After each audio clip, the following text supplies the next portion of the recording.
فتنہ دجال ہے اس کا ہر نبی نے بتایا علیہ السلام. ہر نبی نے حضرت نوح سے ہر نبی علیہ السلام جو ہیں وہ دجال کی خبر دیتے آ رہے ہیں. یہ جب تک سورہ کہف کی بات نہیں آئی اللہ کے نبی علیہ السلام نے آخری دفعہ پہلی دفعہ یہ چابی دی کہ جب وہ وقت آئے گا تو سورہ کہف کی تلاوت کریں.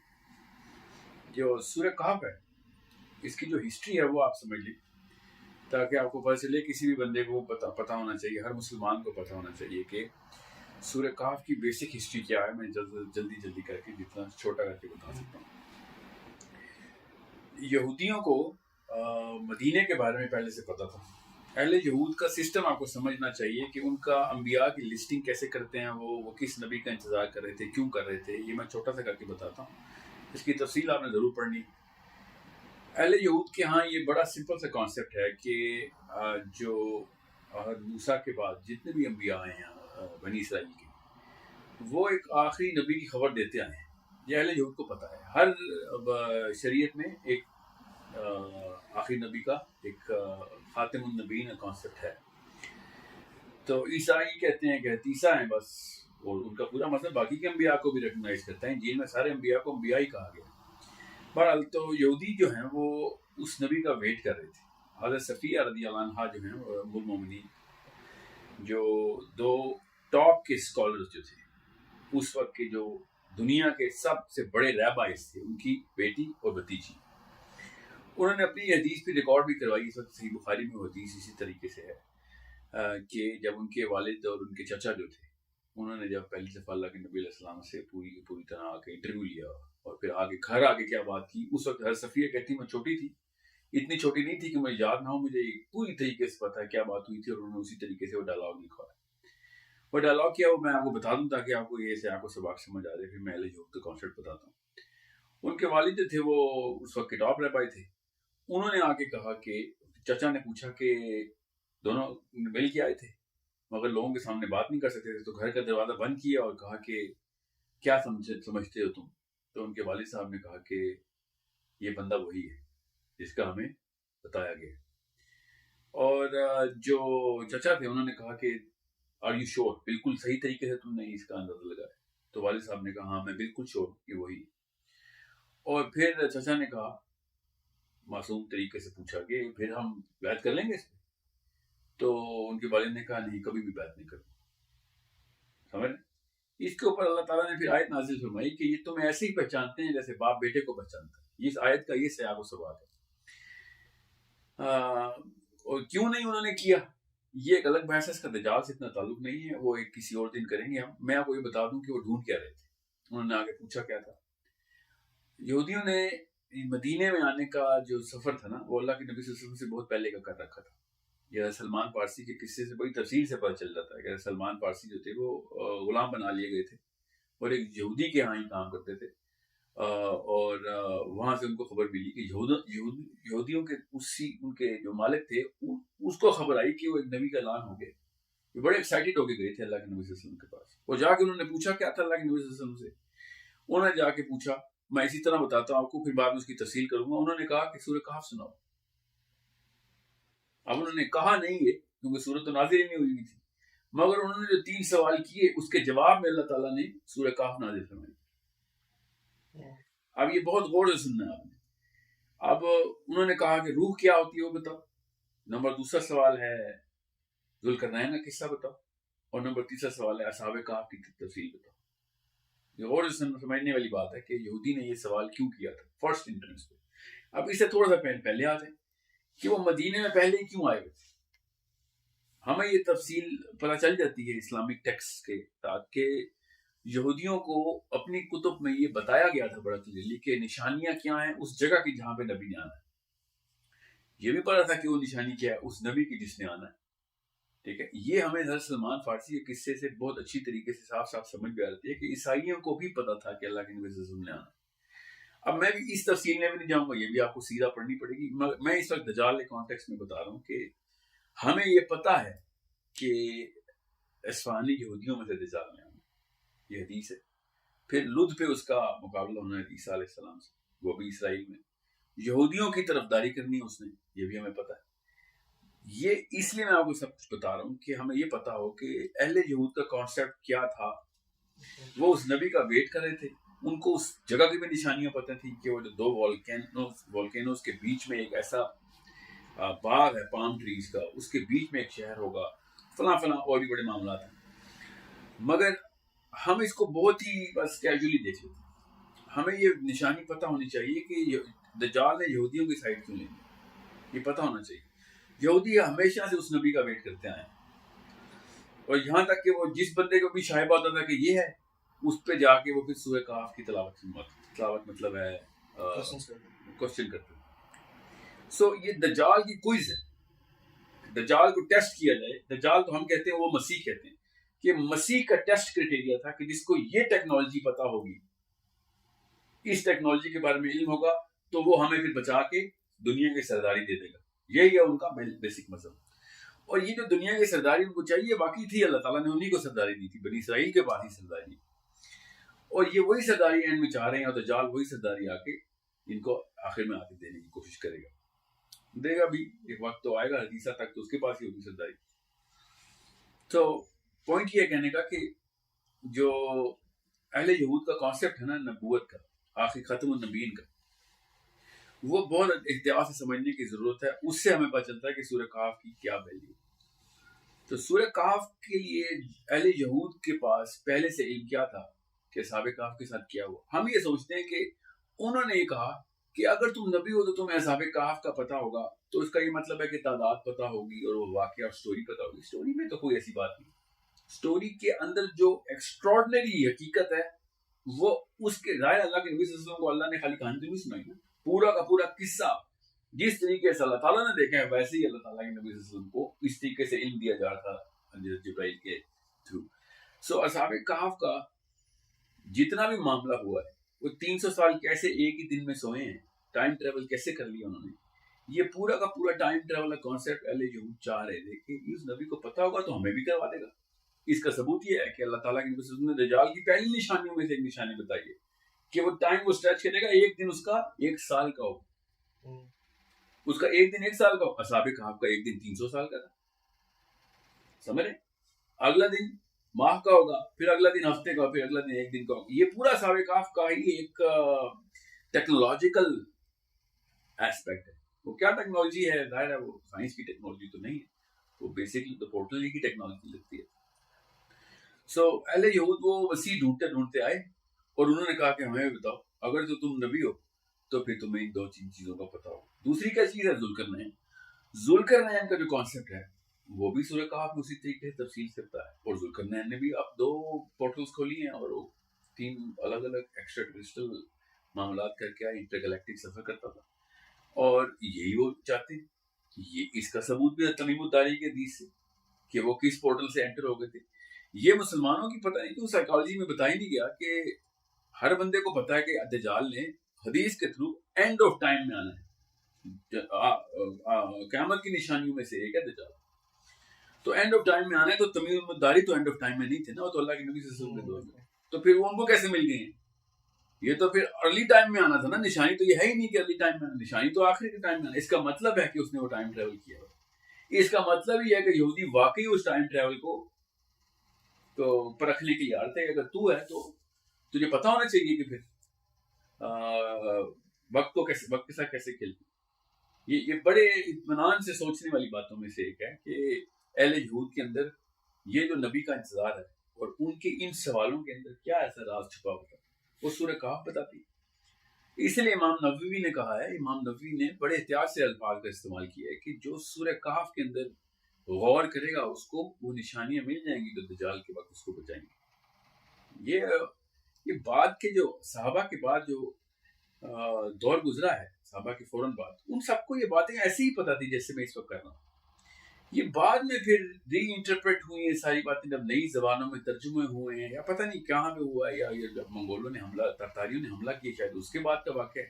میں ابھی تک تاریخ کی اس علم میں جاننے کی کوشش کر رہا ہوں کہ یہ ری انٹرپریٹیشن کب ہوئی, کیونکہ صحابہ تو ذوالقرنین کو بھی ایک ایکسٹراڈنری ہیومن بینگ ہی مانگتے تھے, یہاں تک کہ فرشتہ تک سمجھتے تھے. اور اصحاب کہف کے بارے میں بھی کسی اور رائے کا انتخاب کیا اور صحابہ کرام نے. بہرحال یہ ہے کانٹیکسٹ کہ اللہ کے نبی صلی اللہ علیہ وسلم نے جب ارشاد فرمایا کہ دجال کے وقت سورہ کہف پڑھنی، تو وہی سورہ کہف یہودیوں نے جو پوچھی تھی اس کو اسی طریقے سے وہیں پہ لنک کریں. یہ وہاں لنک آئے گا تو بہت بہترین طریقے سے سمجھ آ رہے گی کہ دجال کا تعلق تو جو پہلی 10 آیتوں کا تعلق ہے وہ تو عیسائیوں کے ساتھ ہے. یہودی تو اللہ کا بیٹا نہیں مانتے. پہلی 10 آیتیں تو بیٹا کے بارے میں سورہ کہف کی جو پہلی 10 آیتیں، مگر دجال کے ساتھ یہودیت کو اٹیچ کر دینا اسلامی سائیکالوجی کے اندر یہ کتنی بڑی کرٹیکل کی ہے ہمارے لیے کہ ایسا کیا کرے گا. اب میں نے چونکہ بائبل پڑھی ہے اور اسپیسیفکلی اس کانٹیکس میں نے تینوں ورژن پڑھ لیے، تو بائبل یہ کہتی ہے کہ دجال جو ہے وہ اینٹی کرائسٹ سے کہتے ہیں، وہ شروع میں تھرڈ ٹیمپل کے اندر اپنا کنگڈم کریٹ کر دے گا جہاں تک کہ وہ اس قسم کے کام کرے گا کہ سارے کے سارے اس کے تابع ہوں گے till he commits the one sin that is never allowed، اور وہ ہے incest. بائبل یہ کہتی ہے کہ تب تک ہم اس کو بادشاہ مانیں گے جب تک اس نے چرچ میں انسیسٹ کا لا پاس کروا دیں. جیسے ہی وہ انسیسٹ کا لا پاس کروائے گا، اہل جو نصارہ ہیں وہ اس وقت ڈکلیئر کر دیں گے کہ تو نہیں ہو سکتا کیونکہ تو نے بائبل کی فرسٹ کمانڈمنٹس میں سے ایک کمانڈمنٹ کو توڑ دیا. تو کیسے اللہ کا بندہ ہے جس نے گناہ کبیرہ کو لیجسلیشن میں ڈال دیا. سو تب تک وہ ڈکلیئر نہیں ہوگا antichrist. What I'm trying to say is کہ بائبل بھی اسرائیل کے اوپر ہی فوکس کروا دیتی ہے، چاہے وہ عیسائی ہو یا نہ ہو، کراتی وہ اسرائیل پہ ہی فوکس ہے اور تھرڈ ٹیمپل کا ویٹ ہی کرتے ہیں وہ. تو یہودی شروع سے ہی تھرڈ ٹیمپل کے لیے اللہ کے نبی صلی اللہ علیہ وسلم کے پاس آئے تھے اور اسی بیس کے اوپر سب حیران ہیں کہ حضرت صفیہ کے والد نے کیوں کہا میں نے یہ بیعت کرتا. ٹھیک ہے، اس میں یہ بات نکل آتی ہے کہ ہم نکال سکتے ہیں تابعی کے، چونکہ ان کو پڑا تھا کہ یہ تو باقی کانسیپٹ جو ہے نا اس بندے کے وہ ہمارے فائدے میں نہیں جاتے، تو ہم اس کی بیعت نہیں کرتے. ہم تو سرداری چاہ رہے ہیں. یہ تو ایک مساوی قسم کی بات کر رہے ہیں، ہر ایک کو ایکول وہ دے رہے ہیں. جینٹائل کا کانسیپٹ ہی نہیں ہے اس کے پاس. یہ میری رائے. بہرحال یہ بات ہے بہت حیرت کی کہ ایک بندہ دجال کا ویٹ کرتا ہو اور دجال والی ٹیکنالوجی جو ہے وہ اس کو پتہ چل جائے کہ ہاں یہ آخری نبی تو یہی ہے، تو پھر وہ کیوں نہ مانے. تو اس کا صرف ایک ہی مطلب نکلتا ہے کہ ان کو پتہ چل گیا تھا کہ اس بندے نے وہ ٹیکنالوجی کا استعمال کر کے دنیا فتح نہیں کرنی، یہ تو کسی اور ٹیکنیک سے دنیا کو فتح کرنے کی بات کر رہا ہے. اور وہ کیا ہے؟ اسلام. ہمارے سو اس بات مطلب یہ غور کی بات ہے کہ دجال نے پھر یہ دعوت کا کام نہیں کرنا جو اللہ کے نبی صلی اللہ علیہ وسلم نے کیا وہ کام نہیں کرنا، کیونکہ otherwise these people would have said کہ ہاں ہم آپ کو بات کرتے ہیں. کیونکہ کاف نے سن لی تھی نا انہوں نے. یہاں تک کہ اللہ تعالیٰ نے بھی جو جواب دیا وہ اس لیول پہ جواب دیا کہ تمہیں کیا پتا کہ کتنے بندے تھے. تم سمجھتے ہو تمہیں اتنے بندے تھے، 8 تھے یا 10 تھے یا 12 تھے، یہ صرف اللہ کو پتا ہے. یہ تم اپنی طرف سے یہ سمجھ لو کہ تمہارے پاس ہے نالج، یہ ہمارے پاس ہے نالج. سو اس کے اندر ایک اور چابی بھی ہے کہ the number of people of اصحاب کہف also signifies. یہ بھی پتہ چلنا چاہیے ہمیں کہ کیا نومیرکس کے اندر بندوں کی پورٹل میں انٹری اینڈ ایگزٹ کا بھی کوئی فرق پڑتا ہے کہ نہیں. بہرحال یہ ایک نجی بحث ہے. سو یہ ہے بیسک سیاق و سباق اس بات کا کہ سورہ کہف کا دجال سے کیا تعلق ہے. یہ اہل یہود کے اس کانٹیکٹ سے نظر آتا ہے کہ جو وہ جہاں پہ دجال نے اپنا اینڈ کرنا ہے. تو دس از سورہ کہف. اور سورہ کہف کیا ہے؟ سورہ کہف اصحاب کہف کا واقعہ ہے، ٹھیک ہے. اور سورہ کہف ذوالقرنین کا واقعہ ہے، خضر اور موسیٰ کا واقعہ ہے، 2 باغوں والا واقعہ ہے. اور پھر ری ایٹریشن آخری رکوع میں کہ شرک والا کانسیپٹ نہیں ہے اسلام میں تم ہی جیسا بندہ ہوں. آخری آیت سنا رہا ہوں، سوائے اس کے کہ میرے پہ وہی ہوتی ہے، انا بشر مثلکم، کہ تم جیسا بشر ہوں میں نے، سوائے اس کے کہ میرے پہ وہی ہوتی ہے. تو شرک نہ کر لینا. آخری آیت کا آخری لفظ ہے کہ اللہ تعالیٰ کی عبادانیت جو ہے نا وہ ہے اصلی عبادانیت. سو کیونکہ 10 آخری آیتوں کا بھی حدیث میں ذکر ہے، تو اس کا مطلب ہے کہ دجال کی جو کہانی ہے وہ خدائی دعوے کے اوپر ہی ہے. اور اگر خدائی دعویٰ نہ بھی ہوا تو شروع میں وہ بیٹے کا دعویٰ کرے گا اور اینڈ میں خدائی کا دعویٰ کرے گا. شروع کی جو 10 آیتیں وہ عیسائیت کے بیٹے کے دعوے والی آیتیں، اور آخری جو 10 آیتیں وہ پھر اہل یہود کے اس دعوے کی آیتیں کہ جس میں وہ اس کو وہ والی ایٹریبیوٹس دیں گے جو اللہ تعالیٰ کو ہی دے سکتے ہیں ہم خالی. حضرت خضر کا واقعہ ہے اس میں، ذوالقرنین کا واقعہ ہے اور اصحاب کہف کا واقعہ ہے. تینوں بالکل ایک الگ واقعات ہیں. ان تینوں میں کیا چیز ہے جو کہ ہمیں سمجھتے ہیں یا کلک کرتی ہے یا یہ دجال؟ اچھا سوال ہے. یہ تینوں میں ایک چیز تو بڑی کلیئر ہے, اور وہ یہ کہ یہ زمین کے کسی بھی اس لاز آف فزکس جو ہمیں نظر آتے ہیں, جو پورٹل ہے وہ بھی لاز آف فزکس پہ پوری کرتی ہیں, مگر یہ جو ویزیبل ڈائمینشن ہے نا, اس کو توڑا ہے تینوں نے. یہ جو ہمارے سامنے ویزیبل ڈائمینشن میں کام ہو رہے ہیں نا, اس کو اصحاب کہف نے توڑا, اور لوگ ششدر رہ گئے, اور پھر ذوالقرنین نے توڑا, ٹھیک ہے, اور 3 دفعہ توڑا, اور پھر خضر نے بھی وہی توڑا. مچھلی نے پہلے سرنگ بنائی, سرنگ کہاں پہ بنائی؟ اس ڈائمینشن میں سرنگ بنا کے نکلی نا, پورٹل بنائی, لٹرلی لفظ ہے باقاعدہ. اور اللہ تعالیٰ نے بتائی اس سے بہتر اور کیا بتائیں کہ پورٹل کھلی, مچھلی گئی, وہاں سے پھر وہ بھی انٹر ہوئے, اور خضر ملے, اور خضر نے پھر کیا کیا کارنامے کر کے دکھائے ان کو. یہ سب انٹر ڈائمینشنل سملیرٹی کے تینوں chapter. So it's a matter of. اور یہ چوتھا جو چیپٹر ہے باغ والا, یہ دجال کے اوپر کڑی ضرب ہے, کیونکہ دجال نے دینے بڑے باغ باغ. والے کے اوپر تھوڑا کیا مطلب سورہ کہف سورہ کہف میں 2 باغ کا جو قصہ ہے نا, کہ ایک بندہ جو ہے اس کے پاس بہت وسیع باغ ہے, اور دوسرے کو طنز کرتا ہے کہ تو نااہل آدمی ہے, تجھے میں بڑی چیز ہوں, تجھے مجھے بڑی چیزیں ملی ہیں. چھوٹا آدمی کہتا ہے کہ یار اللہ کی دین ہے, تجھے کہاں سے مل گئی چیزیں, جس نے اللہ نے جس کو دے دی. یہ کانسیپٹ رزق کے کانسیپٹ کو بڑا اچھی طریقے سے کلیئر کرتا ہے, اور دجال نے رزق کو ایک ایز این انسٹرومنٹ یوز کر کے بڑے لوگوں کو بہلانا پسند ہے. تو وہ رزق یہ والا نہیں ہے کہ اس کو مال اور دولت خالی دے دی, وہ والی پاور بھی دینی ہے دجال نے, تو وہ جو بھی پاور دے سکتا ہے. تو ظاہر نائب تو بنائے گا نا آگے. تو اس وقت کے لیے مسلمانوں کو یہ بتایا گیا ہے کہ دجال نے اگر کوئی, کیونکہ حدیث بڑی کلیئر ہے کہ وہ ایک ہاتھ میں جنت اور ایک ہاتھ میں دوزخ لے کے پھر رہا ہوگا. آپ نے اس کی دوزخ جو آگ کا دریا اور جنت, تو آگ کے دریا میں تم نے چھلانگ لگانی. تو سورہ کہف میں جو چھوٹا باغ ہے نا, وہ یہ نشانی ہے کہ یہ نہ ہو کہ تم دیکھ لو کہ وہ بڑے بڑے باغ دکھا رہا ہے. ٹھیک ہے, یہ سسٹیننس ریسورس کی بات ہو رہی ہے. دجال نے جو ریسورس اور پاور دینی ہے لوگوں کو, بالکل اس کے اگینسٹ جانے کے لیے کہا یہاں پہ اللہ تعالیٰ نے کہ ریسورس اور پاور اتھارٹی اینڈ سسٹیننس صرف اللہ تعالیٰ کا معاملہ ہے, جس کو دے دیا.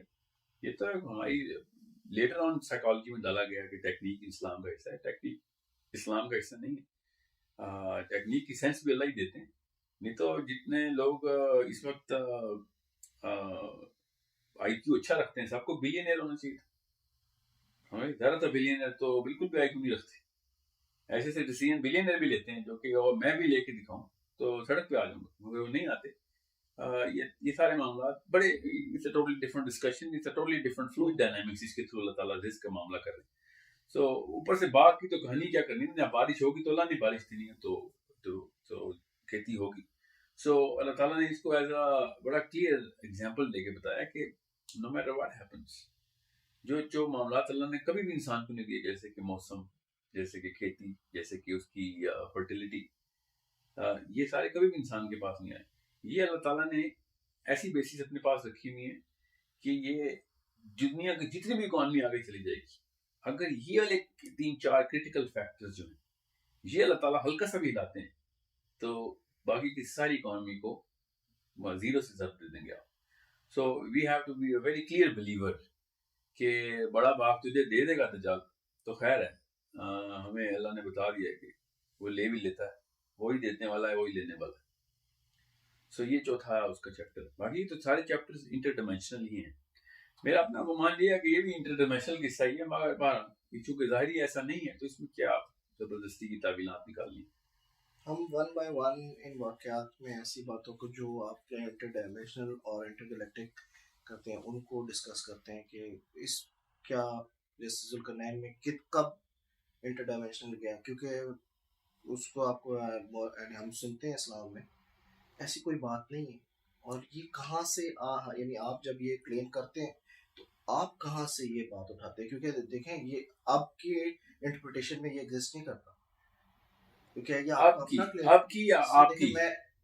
میں کہہ رہا ہوں اب نہیں ایگزسٹ کرتا, اور آپ یہ کلیم کر رہے ہیں. ابھی آپ نے تھوڑی دیر جی بالکل بھی پہلے بھی کرتا تھا. یہاں یہ میں آپ کو سمجھا دیتا ہوں کیسے. پہلی بات تو یہ کہ اصحاب کہف سے شروع کریں نا, ذوالقرنین تو بعد میں آئے. اصحاب کہف کا یہ قصہ کیوں ٹائم ٹریول کے اوپر نہیں بات ہوتی, جب اصحاب کہف نے خود کہہ دیا آیت میں کہ ایک نے دوسرے سے کہا کہ کتنی دیر سوئے ہو، تو دوسرے نے کہا ایک پہر یا اس سے بھی کم. حالانکہ 309 سال سوئے ہیں وہ، مگر ان کو نہیں لگا. ساتھ ہی اللہ نے بتایا کہ ہم اس کو ساتھ ساتھ کروٹ بدل رہے تھے ان کی. اس کا مطلب ہے کہ کوئی یہ میٹافور اور سملی نہیں اللہ نے بولی. کوئی نکالنا چاہے تعویل کے لیے تو اللہ مثال دینا چاہتے، اصل میں یہ نہیں ہوا تھا. اللہ نے لٹرل انہی الفاظ میں بتایا کہ کروٹ والا کانسیپٹ بتا دوں کہ کسی قسم کی کوئی اور مطلب نہ لینا. These guys did sleep for 309 years. لیکن دیکھیں ہم رات کو سوتے ہیں، صبح ایک دم اٹھ جاتے ہیں. پھر قرآن میں اللہ تعالیٰ جگہ جگہ پہ ذکر کرتا ہے کہ جب آخرت میں اٹھائے جائیں گے قیامت کے دن، تو جو ان میں جس کے پاس آتا ہے علم ہوگا اس سے جب پوچھیں گے وہ کہیں گا کہ ہم کتنے عرصے سوئے رہے ہیں، حالانکہ کتنے ہزاروں سال مومنین کے لیے کہا اللہ کہ بس ابھی سوئے تھے، بس ابھی سوئے تھے. تو یہ تو یعنی اس سے ہمیں یہ تو نہیں پتہ چلتا کہ ٹائم ٹریول کا ذکر ہو رہا ہے. آخرت میں تو مرنے کے بعد اٹھنے کی بات ہو رہی ہے، وہ تو ظاہر ہے ٹائم ٹریول ہی ہے. ٹھیک ہے، وہ میں آتا ہوں اس کے اوپر، وہ ایک الگ بحث ہے کہ وہ ٹائم ٹریول کیسے. تو ظاہر ہے ٹائم کی کیا سے تو آزاد ہو گئے جب ہم مر گئے. یہ لوگ دنیا میں ہی سوئے اور دنیا میں ہی اٹھے، یہ آخرت میں نہیں اٹھے. یہ دنیا میں ہی سوئے، دنیا میں ہی اٹھے. اور اس کی مثال کیا کہ جب وہ گیا کھانا لینے تو لوگوں نے کہا کہ یہ کون سے سن کا سکہ لے کے آ گئے ہو ہمارے پاس. سمجھے، یہ اپنے وقت کے دجال سے بھاگے ہوئے تھے اور پہاڑ کا رخ کیا تھا اور غار میں جا کے بنا لی تھی انہوں نے. اپنے وقت کے دجال سے کیا مراد ہے آپ کو؟ اس وقت کا جو ٹائلنٹ کنگ تھا نا، دجال نے بھی اپنے وقت کا ٹائلنٹ کنگ ہونا تھی. ٹھیک ہے، وہ اپریسر ہونا نا، وہ اپنے دین پہ لے کے آنا چاہ رہا تھا. یہ لوگ اللہ کے دین پہ تھے. سو کہانی مقصد یہ کہنے کا کہ these guys are a very clear. اس سے بڑی کیا ایگزامپل ہے کہ انہوں نے ٹائم ٹریول کیا. جب اللہ نے کہہ دیا کہ یہ اتنے 100 سال سوئے ہیں اور ان کو پتہ بھی نہیں چلا، اور اگر تم ان کو دیکھ لیتے تو تم خوف طاری ہو جاتا تمہارے اوپر جس حالت میں یہ تھے اس غار کے اندر. سمجھے، خوف سے کیا مراد؟ وہ تو اس کتے کے بارے میں ارشاد تھا نا جو کہ غار کے باہر. نہیں، کتے کے بارے میں صرف ایک ارشاد ہے کہ کتا جو ہے وہ باہر ان کا پہرا دے رہا تھا. جی، یہ اس کتے سے پہلے اللہ نے بتا دیا کہ جب اللہ تعالیٰ نے کہا نا کہ جب یہ سو رہے تھے، اللہ نے ان کو ان کے کانوں پہ ضرب لگا کے سلا دیا، اور اگر پھر تم ان کو دیکھتے اس حالت میں تو تمہارے اوپر خوف طاری ہو جاتا. یہ تو کتے کے کوئی تعلق نہیں ہے اس بات سے. ایکچولی کتا was one of the many normal things that was going on. لیکن اس کو غار کے دہانے پہ بٹھانے کی مصلحت کیا تھی؟ وہ یہی تھی کہ وہ شاید اتنا خوفناک تھا کہ کسی کی ہمت ہی نہیں ہوتی تھی غار کے اندر جھانک کے دیکھ کے اندر ہے کیا. نہیں، مگر انہوں نے ان بندوں کے بارے میں کہا نا کہ آپ ان اصحاب کو دیکھ لیتے، ان کو دیکھ لیتے تو تم پہ خوف آ جاتا. کتے کا ذکر نہیں، یعنی کتے کا ذکر ان کو دیکھ لیتے. مگر کتے کی میرے خیال سے مسئلہ ہے، کوئی اور کہیں اور چلی جائے گی بات، کہ جہاں پہ بھی پورٹل دنیا میں اس وقت پائی جاتی ہے نا، جو پرانی پورٹل نظر آئیں، ان کے آگے کتا ہی بیٹھا ہے ابھی تک. اب وہ کوئی ہے نشانی کتے کے اندر، کہانی ہے لمبی، وہ کسی اور دن کی بحث ہے. اس وقت اصحاب کہف بھی رہے نا کہ ٹائم ٹریول کا کانسیپٹ اصحاب کہف میں رہا تو بالکل رہا. تو 300 سال تو ٹریول کیا ہم نے، تو کیا وہ غار ایک پورٹل کی حیثیت رکھتی ہے؟ ہاں، اس کیس میں تو رکھتی ہے. کیا اللہ تعالیٰ نے یہ ٹیکنالوجی بھی بتائی کہ کس طریقے سے یہ کام ہو سکتا ہے؟ ہاں بتائی. کانوں پہ ضرب لگانے کی بات کی. کانوں پہ ضرب کیسے لگاتے ہیں؟ لوگوں نے باقاعدہ کانوں پہ مکہ مارا، تھپڑ مارا کے ترجمے کیے ہیں. لیکن اس کا جو لٹرل میننگ ہمیں ملتا ہے وہ یہ ہے کہ واقعی میں 300 سال اس دنیا کے گزر گئے اور وہ لوگ غار میں ہی تھے. اور اللہ تعالیٰ نے جب قرآن مجید میں یہ بیان کیا کہ ان کی کروٹیں بھی بدلتا تھا. وہ ایک نیچرل ہے کہ انسان کا جسم جب کسی ایک ہی پوزیشن پہ زمین پہ پڑا ہو تو سورز آنے شروع ہو جاتے ہیں، ڈکے ہونا شروع ہو جاتا ہے، تو اس کے لیے کروٹ لینا بہت ضروری ہے. تو ہم نے یہ مطلب کیوں نہیں لیا اس کا، اور یہ مطلب کیوں لیا کہ وہ ایک بالکل ایک نئی ڈائمنشن میں چلے گئے؟ تو کیا وہ نئی ڈائمنشن میں فزیکلی گئے تھے؟ تو پھر اس سینٹینس کی ضرورت کیا تھی بیان کرنے کی کہ وہ تو فزیکلی ایک نئی ڈائمنشن میں چلے گئے جہاں پہ ٹائم کا کانسیپٹ بالکل ایک ڈفرینٹ ہے، اور انہوں نے وہاں پہ شاید ہارڈلی کچھ گھنٹے گزارے ہوں، یا واقعی میں وہ ایک ڈفرینٹ ٹائم زون تھا؟ اگر وہ ایک ڈفرینٹ ٹائم زون تھا تو پھر یہ کروٹیں لینے کا ذکر کیوں کیا گیا؟ کیونکہ انہوں نے تو واقعی میں 8 گھنٹے ہی گزارے جس میں کروٹ لینے کی شاید ضرورت ہی نہیں تھی، اور باہر جو ٹائم زون بالکل ڈفرینٹ تھا. باہر 300 سال گزر کے اندر صرف 8 گھنٹے گزرے. اس کے بارے میں ذرا بتائیں.